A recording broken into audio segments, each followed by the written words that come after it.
할렐루야. 준하교회 성도님들과 함께 말씀의 교제를 나누게 되어서 너무 기쁩니다.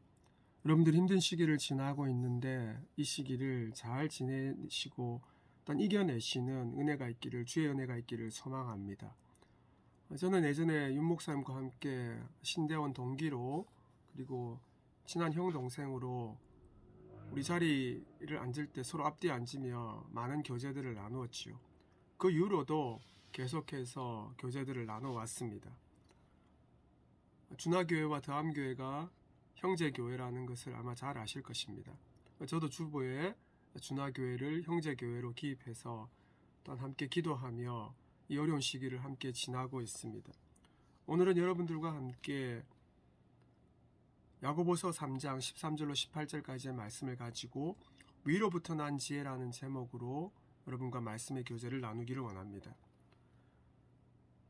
야고보서 3장 13절로 18절 한 목소리를 읽겠습니다. 너희 중에 지혜와 총명이 있는 자가 누구냐?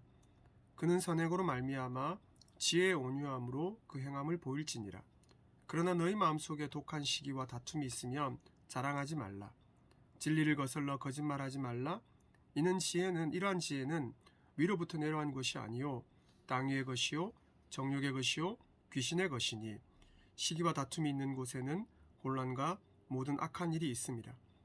오직 위로부터 난 지혜는 첫째 성결하고 또하며 화평하고 관영하고 양순하며 긍휼과 선한 열매가 가득하고 편견과 거짓이 없나니 화평하게 하는 자들은 화평으로 심어 의의 열매를 거두느니라. 여러분, 타인에게 위로가 필요할 때 나누는 말은 큰 용기를 줍니다. 여러분이 좌절해 있고 불안해하고 있을 때 누군가 여러분에게 칭찬의 말을 했다면 그것은 여러분이 인생을 사는 큰 동력이 되죠. 때에 맞는 말을 할 수 있다는 것은 주님의 선물입니다. 누구나 때에 맞는 말을 하기를 원합니다. 신자가 타인에게 말을 통한 선한 영향력을 끼친다는 것은 참된 능력, 참된 경건을 지녔다는 표지일 것입니다. 신자뿐 아니라 인간이라면 누구나 선하고 좋은 말을 하기를 갈망합니다.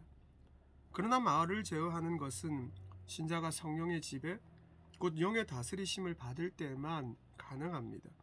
신자가 성령의 인도하심을 받으려면 반드시 위로부터 난 지혜를 구해야 하지요.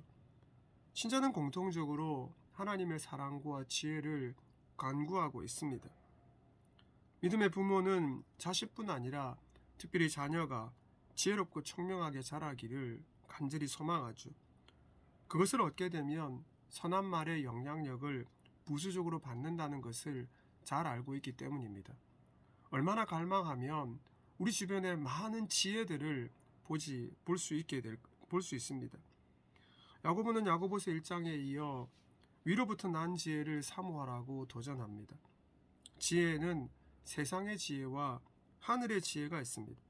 특별히 신자가 왜 하늘의 지혜를 구해야 하는지 이 야고보는 세상의 지혜와 대조하고 있습니다. 사람들은 지혜를 얻기 위해서 평생 배우는 학생으로 살아가지요. 정규 교과 과정으로도 모자라서 계속해서 인생학교에서 지혜를 구합니다. 신자들의 삶은 어떻습니까? 신자들은 교회 공동체에서 매주 설교를 듣고 소그룹을 통해서 하늘의 지혜를 얻을 것이라고 기대합니다. 목회자들도 끊임없이 신학과 인생을 공부하며 살아갑니다. 지혜는 책 속에만 머물러 있지 않습니다. 지혜는 사람들과의 만남 속에서도 얻을 수 있고, 그리고 또한 길거리에서 자연을 통해서도 발견할 수 있습니다. 그런데 목회자는 그 누구보다도 하늘의 지혜를 구하며 살아야 합니다. 물론 신자도 그래 해야겠죠. 여러분이 속한 공동체의 스승이 성경에 뿌리 내린 교사라면 안심하셔도 좋습니다. 그러나 반대로 거짓 교사라면 여러분이 구하는 지혜는 세상의 지혜일 수밖에 없습니다. 신자가 하늘의 지혜를 소유한 증거는 총명으로 드러나게 되어 있습니다. 지혜는 이 사물의 이치와 정황을 파악하는 능력입니다. 사람의 속뜻을 헤아리는 또한 분별력이지요. 총명은 무엇입니까? 총명은 어떤 일에 대해서 탁월하고 또한 능숙하게 이를 처리해내는 지식이라 할 수 있습니다. 이 하늘의 지혜를 받았다는 것을 총명으로 알 수 있다는 것이죠. 이 하늘의 지혜가 있다면 세상 속에 살면서도 세상의 지혜에 속지 않고 살아갈 수 있습니다. 그리고 구별된 주의 백성으로 살아갈 수 있습니다. 야고보는 초대교회 성도들의 삶이 만만치 않다는 것을 잘 알고 있었습니다. 이들이 겪는 고난을 자신도 겪고 있었습니다. 예루살렘뿐 아니라 소아시아 지역에 흩어져 있던 초대교회 성도들이 겪는 어려움을 잘 알고 있었습니다. 로마 제국은 초대교회를 향해서 황제 숭배를 강조했죠. 물욕주의, 물신주의, 세속주의를 배우라고 종용했습니다. 그런데 교회 속에 세상과 타협하라는 거짓 교사의 가르침들이 홍수처럼 떠밀려왔습니다. 사도의 제자가 아니었던 거짓 교사들이 당시 교회 안으로 침투해 들어와서 세상의 지혜와 총명을 배우라고 자랑하기까지 했습니다. 다시 말하면 그리스도인으로 사는 삶을 버리라고 이야기했습니다. 세상과 타협하고 안주해야 편안하게 살 수 있다라고 가르쳤습니다. 그 가르침으로 인해서 여러 교회들이 분열하기 시작했습니다. 지금의 교회들은 어떻습니까? 지금도 역시 초대교회처럼 영적 상황의 면에서 별반 다르지 않습니다. 바울이 경고했던, 그리고 야고보가 우려했던 거짓 교사들의 다른 복음이 지금도 교회 강단에서 버젓이 전해지는 것을 우리는 자주 접하게 됩니다. 거짓 교사들의 특징들이 있죠. 그들은 파괴지향적입니다. 그들은 위협하고 파괴적인 비판을 교회를 향해서 퍼붓습니다. 오만하지요, 독선적이지요, 교만하기까지 합니다. 근데 여러분 기억하십시오. 거짓 교사를 따라가면 인생 전체를 조망하기 어렵습니다. 신자가 사는 인생은 구원을 완성해 가는 여정입니다. 신자는 구원의 소정을 통해서 영원한 하나님 나라로 들어가는 존재들입니다.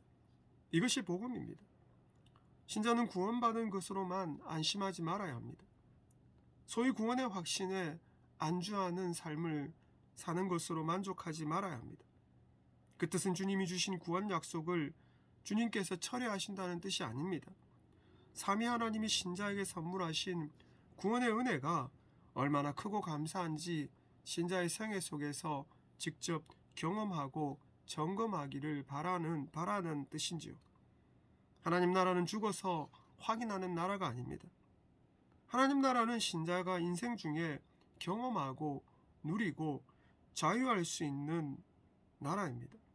그러므로 신자는 인생 학교에서 주님을 열정적으로 사랑하고 닮아가야 합니다. 그것이 바로 하늘의 지혜를 구하고 사는 신자의 자세일 줄로 믿습니다. 여러분은 위로부터 난 지혜로 인생을 살고 있습니까? 아니면 세상의 지혜를 아무렇지 않게 수용하며 살아가고 있습니까? 여러분, 종이에 선을 그을 때 자를 대고 걷는 것과 그냥 손으로 걷는 것에는 큰 차이가 있습니다. 차이는 자는 종착지를 보게 합니다. 그러나 손은 어떻지요? 우리가 그럴 때 대다수는 종착지를 보고 끝지점을 보지 않습니다. 그래서 손으로 선을 그으면 이런 필기구로 선을 그으면 비뚤어지죠. 거짓 교사들이 원하는 바가 이것입니다. 거짓 교사들의 중심은 현재입니다. 그럼 현재가 중요하지 않을까요? 그렇지는 않습니다. 그리스도인들도 현재를 중요하게 생각하며 살아야 합니다. 그러나 그리스도인들은 현재뿐만 아니라 우리가 향하고 있는 목적지를 늘 중심에 두고 살아야 합니다.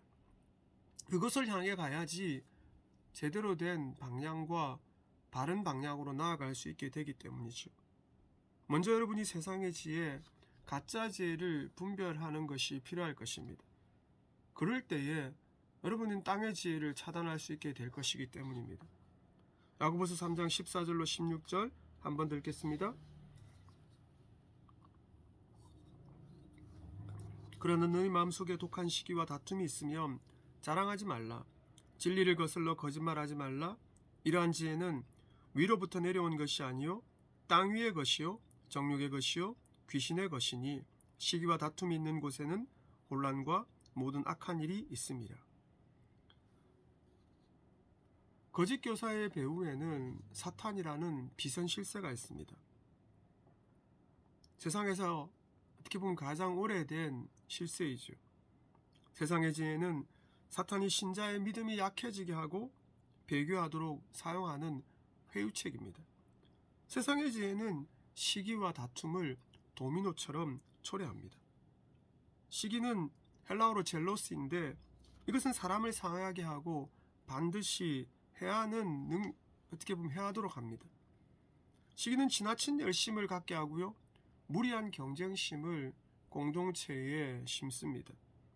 목회자나 성도가 하나님을 잘못된 열심으로 섬길 때에 좋은 결과를 낳기보다는 오히려 시기와 다툼이 생긴다는 것을 잘 보셨을 것입니다.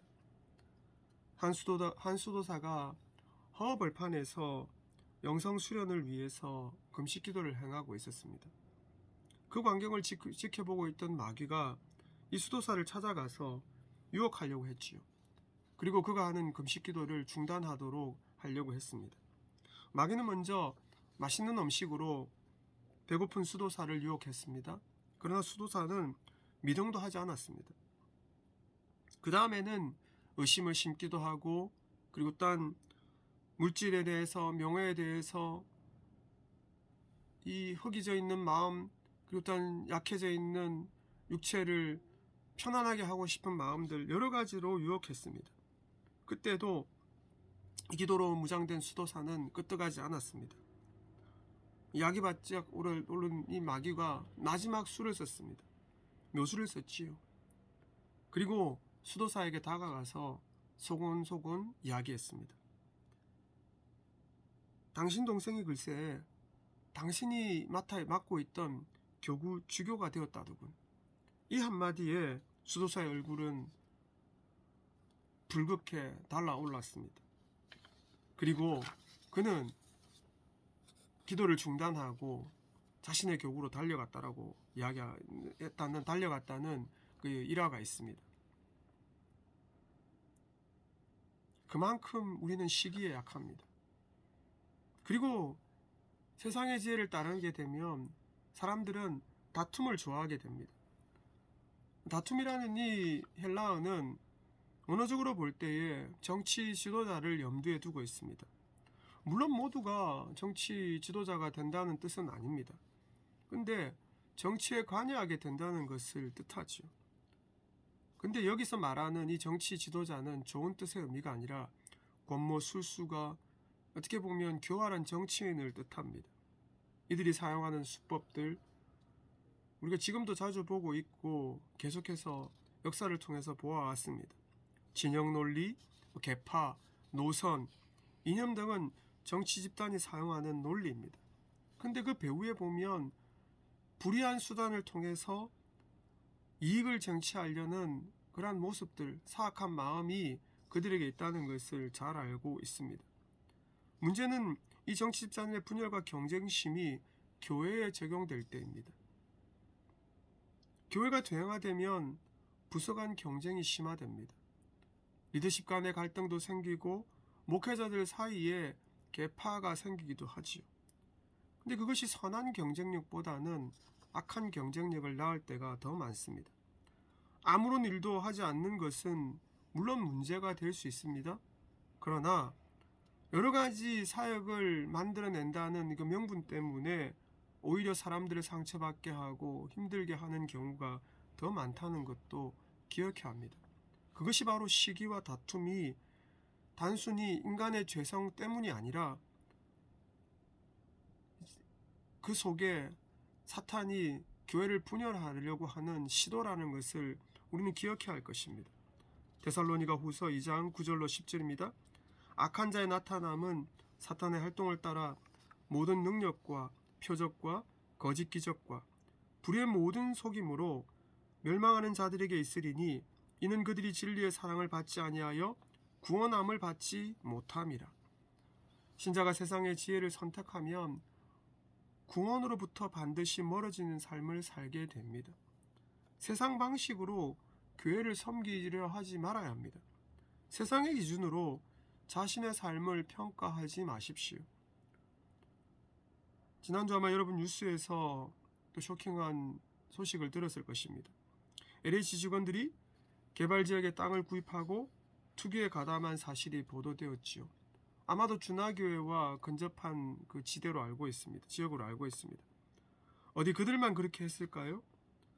세상은 다른 사람들이 하는 걸 못하는 게 바보라고 비웃습니다.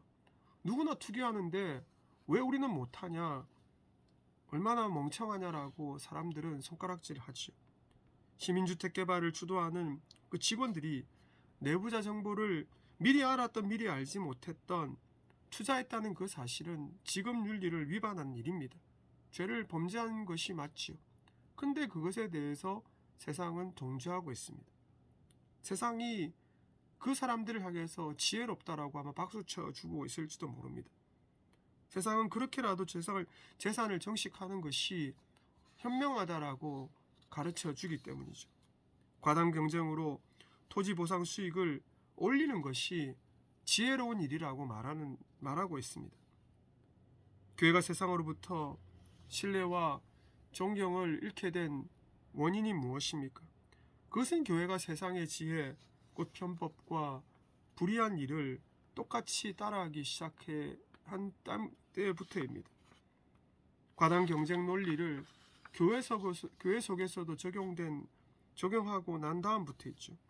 신자가 살아가는 일상 속에서 아무런 생각 없이 범하고 있는 세상의 지혜들을 한번 묵상해 보십시오. 세상 사람들이 말하고 생각하는 일을 저와 여러분은 거절하며 살아가고 있습니까? 세상 사람들은 여러분이 아마 성경대로 살려고 하면 답답하다, 고시식하다라고 이야기할 수 있습니다. 근데 그 말을 신자들만, 믿지 않는 사람들만 하나요? 교우들도 그렇게 말할 수 있습니다. 세상의 지혜는 마지막에 깊은 상처와 파멸을 낳는다는 것을 그러나 기억하십시오. 그러므로 신자된 여러분, 위로부터 난 지혜, 곧 하늘의 지혜를 따라 인생을 살아가시기를 소망합니다. 우리는 하늘의 지혜를 구하는 존재임을 기억하십시오. 야고보서 3장 17절 18절 같이 한번 읽겠습니다.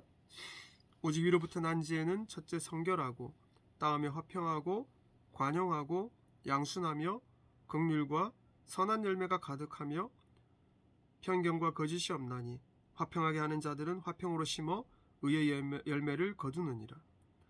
신자가 위로부터 난 지혜를 구한다면 필연적으로 선하고 합당한 행위로 증명할 수 있습니다.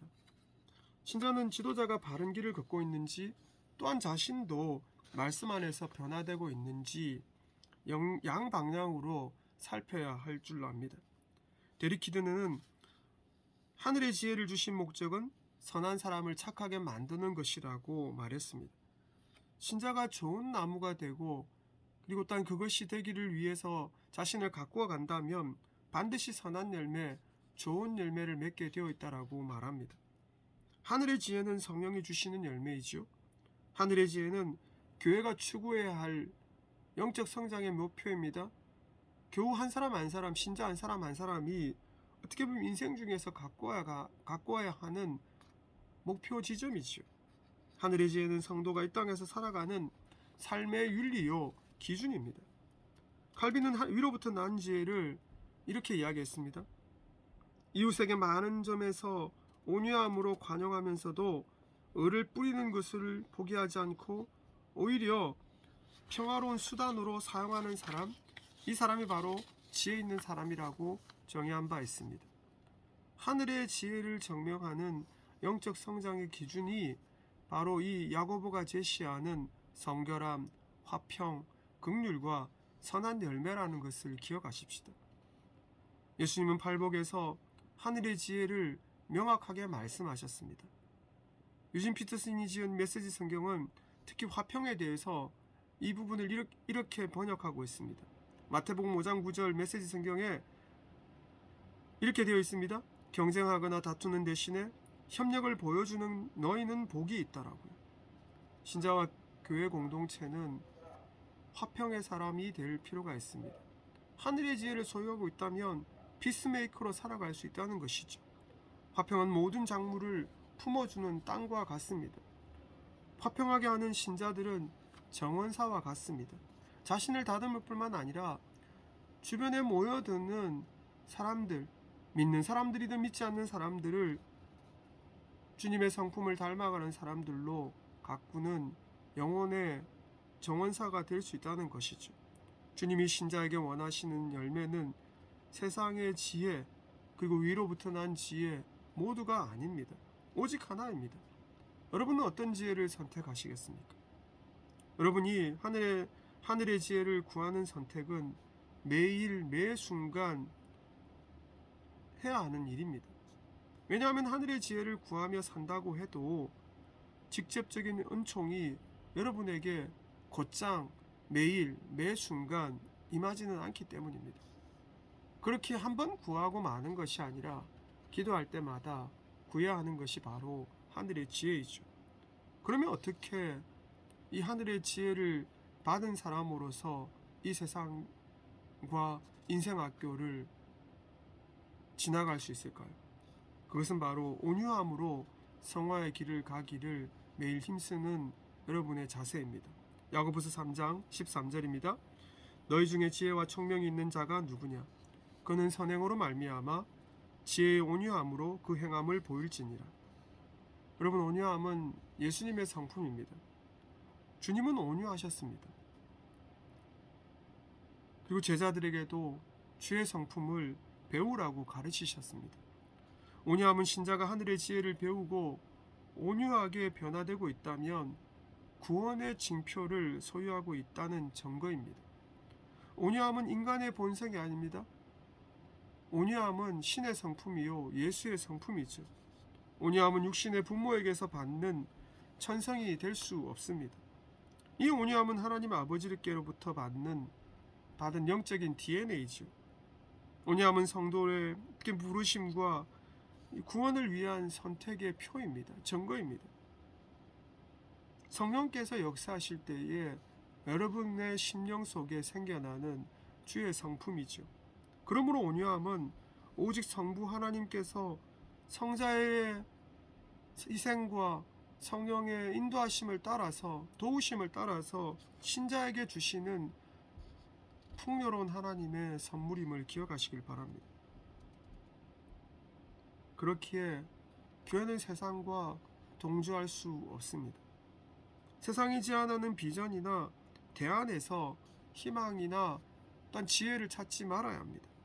그보다 우리 자신이 뿌리내리고 있는 믿음에서 어떻게 하면 바르게 걸어갈 것인지 찾고 두드리고 또한 엎드려야 합니다. 주님은 어수선하고 이 혼돈스러운 세상 속에서 신자와 교회에게 온유함이라는 영적인 무기를 주셨습니다. 온유함은 죄를 범한 신자나 불신자를 품는 마음입니다. 교회에게 불신자가 들어올 때 품는 마음이 바로 온유함에 있습니다. 기대했던 대로 자라지 못하는 자녀가 있지요? 그를 품는 마음이 바로 온유함입니다. 온유함은 자신의 말을 제대로 알아먹지 못하고 마음대로 행동하는 배우자 또는 가족을 품는 마음이기도 합니다. 온유함은 늘상 자신의 일을 제대로 해결하지 못해서 누군가 도와줘야 하는, 아니 그 사람을 위해 대신해서 시간을 써야 하고 노력을 다해줘야 하는 직장 동료를 품는 마음이기도 합니다. 온유함은 늘 같은 실수와 죄를 범하는 자신을 품는 기본적인 마음입니다. 무엇보다도 신자는 자신과 타인을 보듬어 안고 희생하려고 해야 합니다. 그것이 바로 주님이 우리를 품어주신 마음이죠. 우리가 회개할 때 우리를 다독여 주시고 안아주셨듯이 우리 자신도 자기 자신을 보며 타인을 보며 품고 기다려주고 인내하려고 해야 할 것입니다. 갈라디아서 6장 1절입니다. 형제들아, 사람이 만일 무슨 범죄한 일이 드러나거든 신령한 너희는 온유한 심령으로 그러한 자를 바로잡고 너 자신을 살펴보아 너도 시험을 받을까 두려워하라. 여러분, 세상은 온유함에 대해서 부정적으로 생각합니다. 세상은 여러분을 향해서 타인보다 강해야 한다라고 늘 부추기죠. 자신의 권리는 반드시 주장하거나 챙겨야 한다고 가르칩니다. 여러분, 세상 사람들이 겉으로는 온유함을 좋아하는 것처럼 보입니다. 교회도 마찬가지죠. 만약에 온유하게 되면 그런데 비웃습니다. 연약하고 바보스럽다라고 이야기합니다. 교회 내에서도 저도 온유한 사람이 되고 싶습니다라고 말하지만 막상 자신과 또 자녀에게 그러한 온유함이 드러나면 못 참습니다. 사람이 그렇게 착해 빠져서 어떻게 이 세상을 살아갈 수 있느냐라고 책망하죠. 그러나 주님은 제자들에게 세상의 지혜로 살지 말고 위로부터 난 지혜를 구하며 살라고 우리에게 명령하셨습니다. 사랑하는 성도 여러분, 특별히 타인과 갈등하게 될 때, 여러분이 모함을 받고 위기에 직면할 때 싸움을 걸지 마십시오. 겸손히 기다리며 대응하시길 바랍니다. 그렇다고 바보가 되라는 말이 아닙니다. 세상이 여러분을 속이려 드는 일을 미리 차단하십시오. 세상의 지혜를 차단하는 것이 바로 위로부터 난 지혜를 따라서 살 수 있는 유일한 방책입니다. 세상 사람들이 여러분을 유혹할 때 미리 거절하십시오. 불이한 이익을 함께 나누자고 할 때 그것을 거절하십시오. 신자가 온유함으로 살아가야 한다는 뜻은 바른 진리, 좁은 길을 가는 것 자체가 녹록지 않기 때문에 인내하라는 뜻입니다. 위로부터 난 지혜를 따라 사는 삶이 탄탄대로를 간다는 뜻이 아닙니다.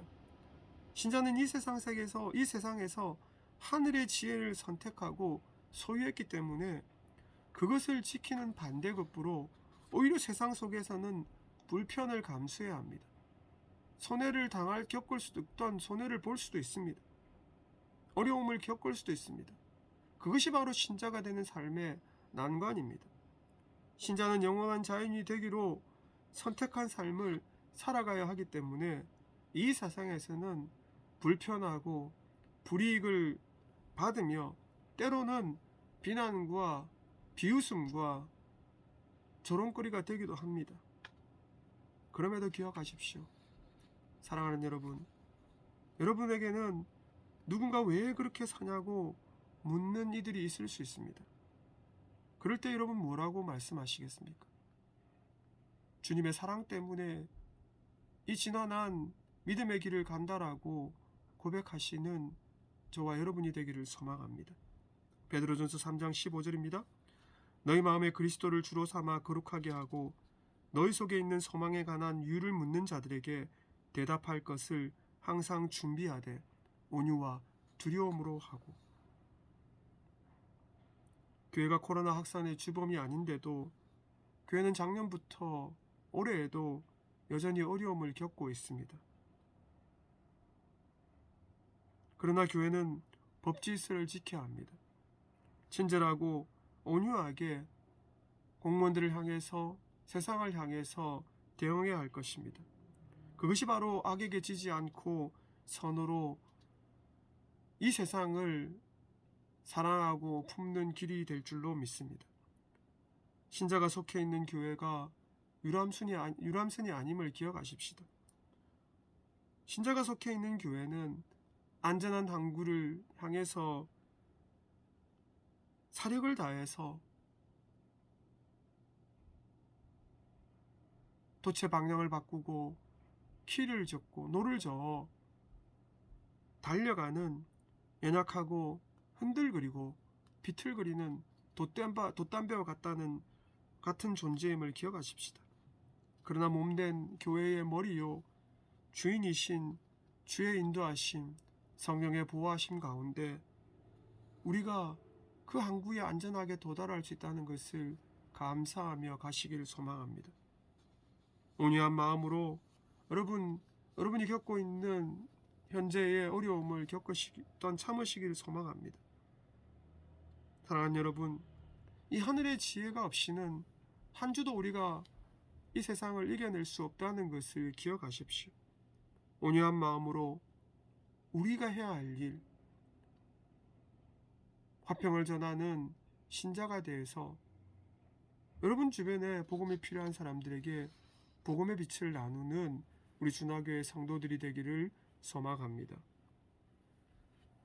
더함교회도 그 어려운 길을 걷고 있습니다. 교회를 개척한 지 4년째 되고 있는데 상황이 그렇게 녹록치 않습니다. 그럼에도 불구하고 주께서 주신 그 비전의 길을 믿음으로 가고 있습니다. 사역자들을 만나고 있고 청년들을 만나고 학사사역도 하고 있습니다. 물론 올해는 이제 또 사정이 여의치 못해서 잠시 중단 상태에 있지만 사람들이 오기를 기다리고 있습니다. 사람들이 보기에는 미련해 보이지만 이 길을 가는 것이 주께서 기뻐하는 길임을 알기에 이 믿음의 길을 걷고 있습니다. 우리에게 맡겨주신 믿음의 항해를 함께 걸어가십시다. 그럴 때 주께서 준하교회 그리고 또 더함교회를 통해서 주의 복음을 전하는 믿음의 도구로 사용해 주실 줄로 믿습니다. 여러분, 한 주간도 위로부터 난 지혜, 하늘의 지혜를 구하며 감사하는 성도들이 되기를 소망합니다.